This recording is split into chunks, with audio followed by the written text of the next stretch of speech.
Welcome, gamers, to another edition of Boomer Game Reviews. Today, I'm talking about some Kinect games that are gonna be unable to buy after the store closes.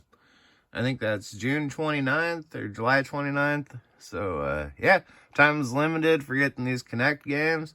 I'll run through them quickly. The system in the store is so crappy, it really won't let you do much of anything.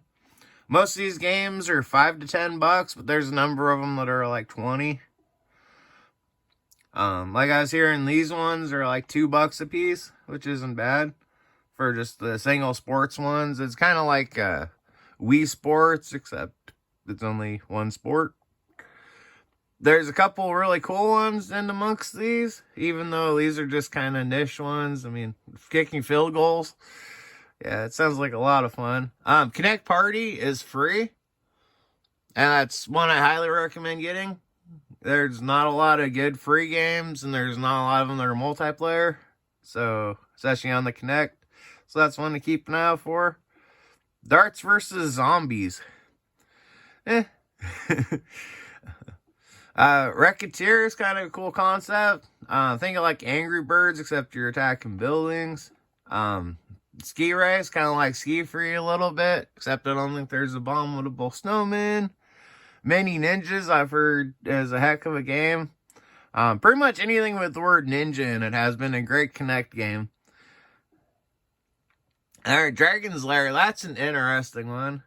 I actually saw a video on someone playing it, and it looks cool as heck. It's just quick time events like jumping or dashing or, reaching out at something. It's kind of cool. Diabolical Pitch. So it kind of looks like almost like a Resident Evil, but your only weapon is your pitching. If that sounds odd, it is, but it's a better concept than some of them. I've seen a couple Japanese baseball style games where you're fighting demons and stuff, so that's pretty cool on its own. I like that concept. Haunt seemed like a pretty cool one. It kind of reminded me of like if there was a first person Luigi's Mansion. It didn't look like there's a lot you can do combat-wise and stuff, and you're trying to solve puzzles and whatever, but it did seem like a cool concept. Alright, here's a game that does not get talked about enough. Burnout Crash. So if you've played, I think it was 3, where it's got that crash event for... It's just basically a city block, and you come in at full speed, and you try to trigger as big of a crash as you can, and roll over and hit stuff, and hit the bonus multipliers and stuff, and like you hit the RV, you get like 200,000, and yeah, you just try to get as many millions as you can in every big crash, everything you contact, and keep the crash going. It's basically that for $5, so that's definitely one I plan to pick up. Lead Me's, woo-wee, that looks like an interesting one. And then, of course, Fruit Ninja is one of the best you can get. There are codes for it, but you're going to spend a lot, and they'll probably be used. There's a couple other games I wanted to mention that this does not go into on just the arcade. It's a real pain to search for Kinect games on their own. So I'll just mention a few that I definitely plan to get. Alright, so there's a show called Happy Tree Friends. If you ever liked anything like the band of like South Park or anything kind of crude and rude, it's kind of like that, except these animals just kill each other. There's a game of it for $5 on here, which sounded pretty cool. There's also, for $20, Batman Origins had a second game. This is actually one of my most loved games on the PS Vita. I think it's the only Batman game I got on there. It's not quite as long as the other ones, but it's got the same combat and everything as like the Arkham series. Arkham Origins is even less known about. And this is basically the continuation of it, where you go to Blackgate Prison. That one definitely is up there. It's like $20, but that's one of the ones I definitely want to get. It's not necessarily a Kinect game either, but yeah, it's definitely one I want to recommend that is going to be going away soon. There's Peggle, which should be free with Games with Gold or Game Pass or whatever they're calling it now. And there's a couple other ones that are pretty good. Like Sonic Racer should be on there.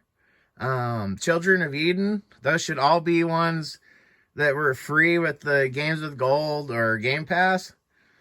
So definitely keep an eye out for a few of those. I'm going to go through and I'm going to get a better video on the remaining Kinect games on here. These are just mainly the arcade ones. There's still some in the store. Like the Harry Potter one. Last I looked, it was like 70 or 80 bucks. So in the store for 40 or 50, it's actually a bargain now, as crazy as that sounds. There's a Dragon Ball Z game for it that sounded really cool. The Star Wars game is great, so I didn't really look it up because I already own it on disc. But yeah, there's a bunch of Kinect games that don't get enough recognition. Like I said before, my channel is going to focus a lot on Kinect games. And yeah, so a number of these I got to grab before they're gone so I can do reviews on them and have fun with them. One of my favorite ones was Rise of Nightmares. Basically, it's kind of like an Alan Wake. You're like an investigator trying to solve a murder mystery, and it's real-time action sequences, and there's some scary monsters and stuff. There's even a sequence where you're like falling off a train and you're trying to crawl up and save yourself. It's a pretty cool game. There's a lot of games that are going to be impossible to get after they close the Microsoft Store. So yeah, I figured it's time to do a video. I hadn't really seen anything mentioned in the Kinect games, which is weird. It's like everyone just didn't like it. Some of the games, actually, like that Rise of Nightmares I was talking about, has some of the best animations ever. I mean, it'll capture every movement almost perfectly. Even better than the Xbox One Kinect, which I'll also be having some videos on. But yeah, the store's so clunky. It's a real pain. It won't even let me sort out only games only in the searches. So I actually had to go to the arcade section where they won't put all these stupid movies and crap. So yeah, it's been kind of a pain. See if I can get it to work another way, but it really seems like it's not going to. All it does is to keep putting like, I'm seeing like Varsity Blues and Fox News every time I type in Kinect. So, and then it'll be like 100 million songs for the dance game. So it's not really exactly what I'm looking for. But yes, should help out a few people. These are some games that I believe are getting closed down right away. To my knowledge, most of these aren't even backwards compatible. So you'd have to be using an old Kinect, even if you have an Xbox One and the new Kinect. But yeah, these definitely are some worth it. There's some that I definitely would avoid, but yeah, I mean, most of these little sports ones, like these really weird ones, are only like $2 each. But, you also get what you pay for sometimes on these, so yeah. But Kinect Party is a free game, so this has been Boomer Game Reviews with Bring Back the Kinect! And boom.